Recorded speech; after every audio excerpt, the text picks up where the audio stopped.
Chapter 6.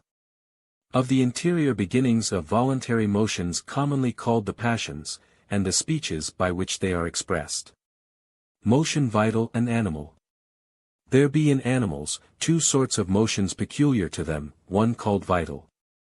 Begun in generation, and continued without interruption through their whole life, such as are the course of the blood, the pulse, the breathing, the concoctions, nutrition, excretion, and to which motions there needs no help of imagination, the other in animal motion, otherwise called voluntary motion, as to go, to speak, to move any of our limbs, in such manner as is first fancied in our minds.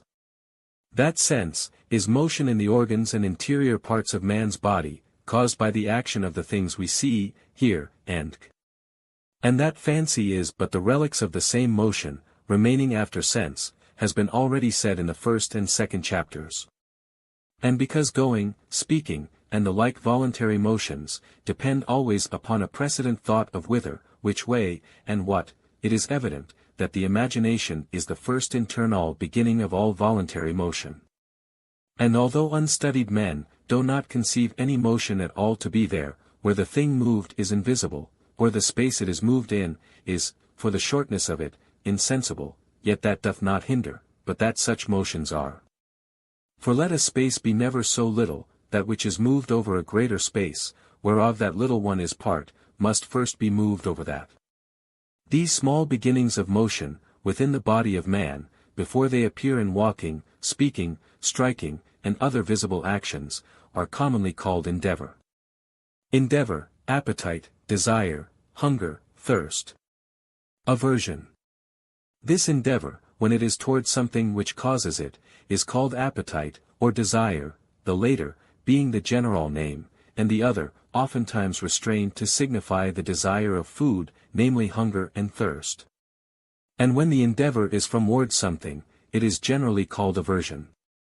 These words appetite, and aversion we have from the Latines, and they both of them signify the motions, one of approaching, the other of retiring. So also do the Greek words for the same, which are orm and aphorm. For nature itself does often press upon men those truths, which afterwards, when they look for somewhat beyond nature, they stumble at. For the schools find in mere appetite to go, or move, no actual motion at all, but because some motion they must acknowledge, they call it metaphorical motion, which is but an absurd speech, for though words may be called metaphorical, bodies and motions cannot. That which men desire, they are also said to love, and to hate those things, for which they have aversion. So that desire, and love, are the same thing, save that by desire, we always signify the absence of the object. By love, most commonly the presence of the same. So also by aversion, we signify the absence, and by hate, the presence of the object. Of appetites, and aversions, some are born with men. As appetite of food, appetite of excretion, and exoneration, which may also and more properly be called aversions, from somewhat they feel in their bodies winky face and some other appetites, not many. The rest, which are appetites of particular things, proceed from experience, and try all of their effects upon themselves, or other men. For of things we know not at all, or believe not to be, we can have no further desire, than to taste and try. But aversion we have for things, not only which we know have hurt us, but also that we do not know whether they will hurt us, or not. Contempt. Those things which we neither desire, nor hate, we are said to contemn, contempt being nothing else but an immobility, or contumacy of the heart, in resisting the action of certain things. And proceeding from that the heart is already moved otherwise, by either more potent objects, or from want of experience of them.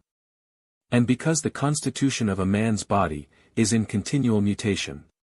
It is impossible that all the same things should always cause in him the same appetites, and aversions, much less can all men consent, in the desire of almost any one and the same object. Good evil. But whatsoever is the object of any man's appetite or desire, that is it, which he for his part calleth good, and the object of his hate, and aversion, evil, and of his contempt, vile, and inconsiderable. For these words of good, evil, and contemptible, are ever used with relation to the person that useth them, there being nothing simply and absolutely so, nor any common rule of good and evil, to be taken from the nature of the objects themselves. But from the person of the man, where there is no commonwealth winky face or, in a commonwealth, from the person that representeth it, or from an arbitrator or judge, whom men disagreeing shall by consent set up, and make his sentence the rule thereof. Pulchrum terp, delightful, profitable, unpleasant and profitable. The Latine tongue has two words, whose significations approach to those of good and evil, but are not precisely the same, and those are pulchrum and terp. Whereof the former signifies that, which by some apparent signs promiseth good, and the later, that, which promiseth evil. But in our tongue we have not so general names to express them by. But for pulchrum, we say in some things, fair. In other beautiful, or handsome, or gallant, or honorable, or comely, or amiable, and for terp, foule, deformed, ugly, base, nauseous, and the like, as the subject shall require. All which words, in their proper places signify nothing else, but the mien, or countenance, that promiseth good and evil. So that of good there be three kinds, good in the promise, that is pulchrum. Good in effect, as the end desired, which is called jucundum, delightful, and good as the means, which is called util, profitable, and as many of evil, for evil, in promise, is that they call terp. Evil in effect, and end, is molestum, unpleasant, troublesome, and evil in the means, inutile, unprofitable, hurtful. Delight, displeasure. As, in sense, that which is really within us, is, as I have said before, onely motion, caused by the action of external objects, but in appearance, to the sight, light and color, to the ear, sound, to the nostril, odor, and so, when the action of the same object is continued from the eyes, ears, and other organs to the heart, the real effect there is nothing but motion, or endeavor, which consisteth in appetite, or aversion, to, or from the object moving. But the appearance, or sense of that motion, is that we either call delight, or trouble of mind. Pleasure, offense. This motion, which is called appetite, and for the appearance of it delight, and pleasure, seemeth to be, a corroboration of vital motion, and a help thereunto. And therefore such things as cause delight, were not improperly called jucunda, adjuvando, from helping or fortifying, and the contrary, molesta, offensive, from hindering, and troubling the motion vital. Pleasure therefore, or delight, is the appearance, or sense of good, and molestation or displeasure, the appearance, or sense of evil. And consequently all appetite, desire, and love, is accompanied with some delight more or less. And all hatred, and aversion, with more or less displeasure and offense. Pleasures of sense, pleasures of the mind, joy, pain, grief. Of pleasures, or delights, some arise from the sense of an object present. And those may be called pleasures of sense, the word sensual, as it is used by those only that condemn them, having no place till there be laws. Of this kind are all one rations and exonerations of the body. As also all that is pleasant, in the sight, hearing, smell, taste, or touch, others arise from the expectation, that proceeds from foresight of the end, or consequence of things. Whether those things in the sense please or displease, and these are pleasures of the mind of him that draweth those consequences, and are generally called joy. In the like manner, displeasures, are some in the sense, and called pain. Others, in the expectation of consequences, and are called grief. These simple passions called appetite, desire, love, aversion, hate, joy, and grief, have their names for divers considerations diversified. As first, when they one succeed another, they are diversly called from the opinion men have of the likelihood of attaining what they desire. Secondly, from the object loved or hated. Thirdly, from the consideration of many of them together. Fourthly, from the alteration or succession itself. Hope, for appetite with an opinion of attaining, is called hope. Despair, the same, without such opinion, despair. Fear, aversion, with opinion of hurt from the object, fear. Courage, the same, with hope of avoiding that hurt by resistance, courage. Anger, sudden courage, anger. Confidence, constant hope, confidence of ourselves. Diffidence, constant despair, diffidence of ourselves. Indignation, anger for great hurt done to another, when we conceive the same to be done by injury, indignation. Benevolence, desire of good to another, benevolence, goodwill, chrity if to man generally, good nature. Covetousness, desire of riches, covetousness, a name used always in signification of blame, because men contending for them, are displeased with one another's attaining them. Though the desire in itself, be to be blamed, or allowed, according to the means by which those riches are sought. Ambition, desire of office or precedence, ambition, a name used also in the worse sense, for the reason before mentioned. Pusillanimity, desire of things that conduce but a little to our ends, and fear of things that are but of little hindrance, pusillanimity. Magnanimity, contempt of little helps, and hindrances, magnanimity. Valor, magnanimity, in danger of death, or wounds, valor, fortitude. Liberality, magnanimity in the use of riches, liberality. Miserableness, pusillanimity, in the same wretchednesse, miserableness, or parsimony, as it is liked or disliked. Kindness, love of persons for society, kindness. Natural lust, love of persons for pleasing the sense only, natural lust. Luxury, love of the same, acquired from rumination, that is imagination of pleasure past, luxury. The passion of love. Jealousy, love of one singularly, with desire to be singularly beloved, the passion of love. The same, with fear that the love is not mutual, jealousy. Revengefulness, desire, by doing hurt to another, to make him condemn some fact of his own, revengefulness. Curiosity, desire, to know why, and how, curiosity, such as is in no living creature but man. So that man is distinguished, not only by his reason, but also by this singular passion from other animals, in whom the appetite of food, and other pleasures of sense, by predominance, take away the care of knowing causes. Which is a lust of the mind, that by a perseverance of delight in the continual and indefatigable generation of knowledge, exceedeth the short vehemence of any carnal pleasure. Religion superstition. True religion, fear of power invisible, feigned by the mind, or imagined from tales publicly allowed, religion, not allowed, superstition. And when the power imagined is truly such as we imagine, true religion. Panique terror, fear, without the apprehension of why, or what, panique terror, called so from the fables that make Pan the author of them.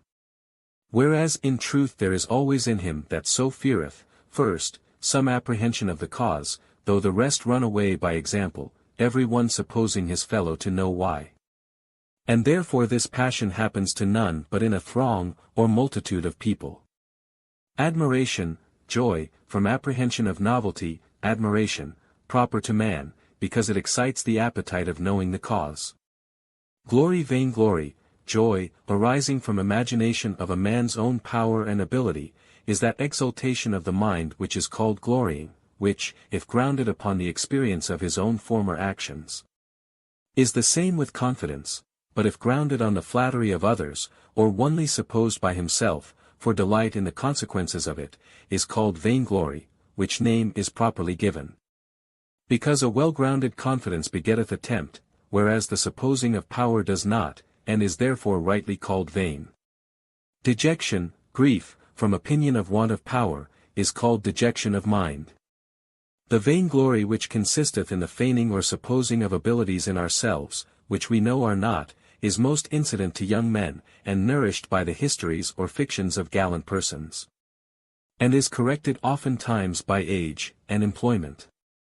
Sudden glory laughter, sudden glory, is the passion which mocketh those grimaces called laughter, and is caused either by some sudden act of their own, that pleaseth them, or by the apprehension of some deformed thing in another, by comparison whereof they suddenly applaud themselves.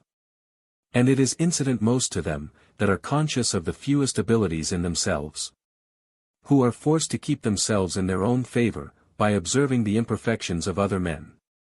And therefore much laughter at the defects of others is a signa of pusillanimity. For of great minds, one of the proper works is, to help and free others from scorn, and compare themselves only with the most able. Sudden dejection weeping, on the contrary, sudden dejection is the passion that causeth weeping. And is caused by such accidents, as suddenly take away some vehement hope, or some prop of their power, and they are most subject to it, that rely principally on helps external, such as are women and children.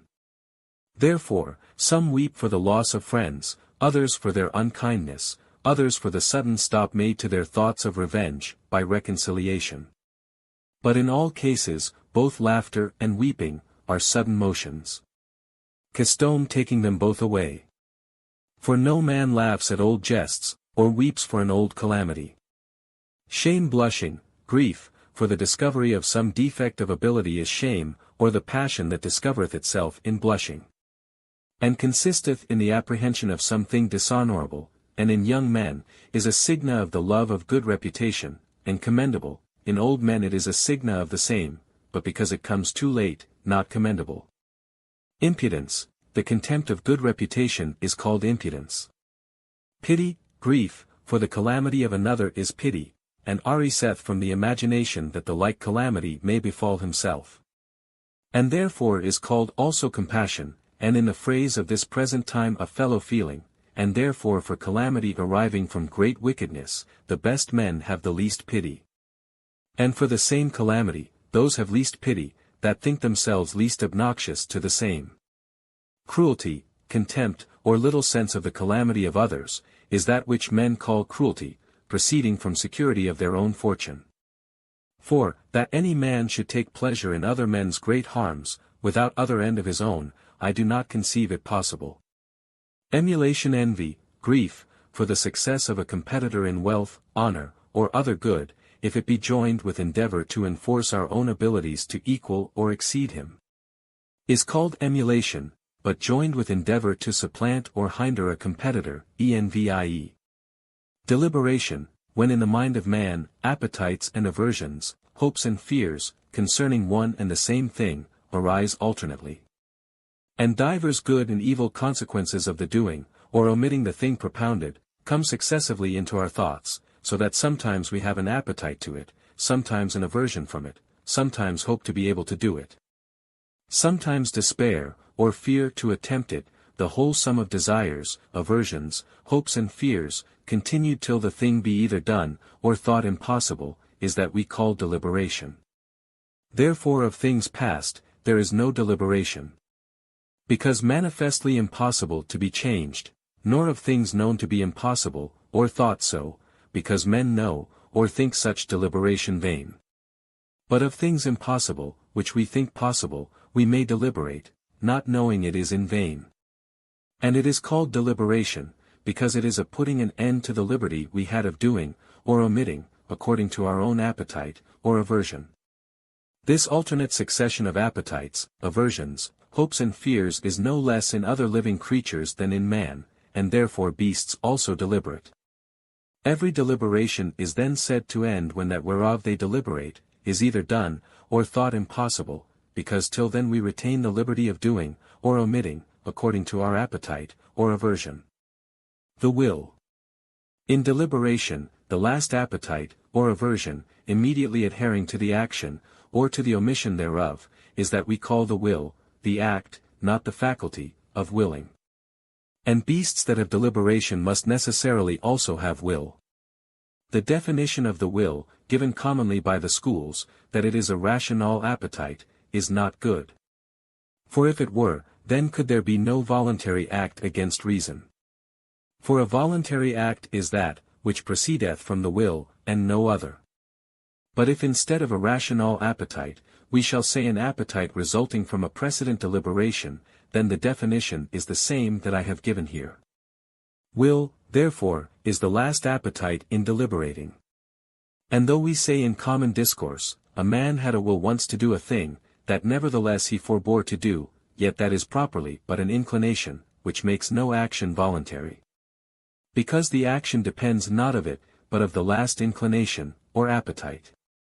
For if the intervenient appetites make any action voluntary, then by the same reason all intervenient aversions should make the same action involuntary. And so one and the same action should be both voluntary and involuntary. By this it is manifest, that not only actions that have their beginning from covetousness, ambition, lust, or other appetites to the thing propounded, but also those that have their beginning from aversion, or fear of those consequences that follow the omission, are voluntary actions.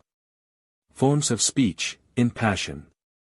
The forms of speech by which the passions are expressed, are partly the same, and partly different from those, by which we express our thoughts. And first generally all passions may be expressed indicatively. As, I love, I fear, I joy, I deliberate, I will, I command, but some of them have particular expressions by themselves, which nevertheless are not affirmations, unless it be when they serve to make other inferences, besides that of the passion they proceed from. Deliberation is expressed subjunctively, which is a speech proper to signify suppositions, with their consequences, as, if this be done, then this will follow. And differs not from the language of reasoning, save that reasoning is in general words, but deliberation for the most part is of particulars. The language of desire, and aversion, is imperative, as, do this, forbear that. Which when the party is obliged to do, or forbear, is command, otherwise prayer, or else counsel. The language of vainglory, of indignation, pity and revengefulness, optative, but of the desire to know, there is a peculiar expression called interrogative, as, what is it, when shall it, how is it done, and why so? Other language of the passions I find none, for cursing, swearing, reviling, and the like, do not signify as speech, but as the actions of a tongue accustomed. These forms of speech, I say, are expressions, or voluntary significations of our passions, but certain signas they be not, because they may be used arbitrarily, whether they that use them, have such passions or not. The best signas of passions present, are either in the countenance, motions of the body, actions, and ends, or aims, which we otherwise know the man to have. Good and evil apparent. And because in deliberation the appetites and aversions are raised by foresight of the good and evil consequences, and sequels of the action whereof we deliberate. The good or evil effect thereof dependeth on the foresight of a long chain of consequences, of which very seldom any man is able to see to the end. But for so far as a man seeth, if the good in those consequences be greater than the evil, the whole chain is that which writers call apparent or seeming good. And contrarily, when the evil exceedeth the good, the whole is apparent or seeming evil, so that he who hath by experience, or reason, the greatest and surest prospect of consequences, deliberates best himself. And is able, when he will, to give the best counsel unto others. Felicity. Continual success in obtaining those things which a man from time to time desireth, that is to say, continual prospering, is that men call felicity.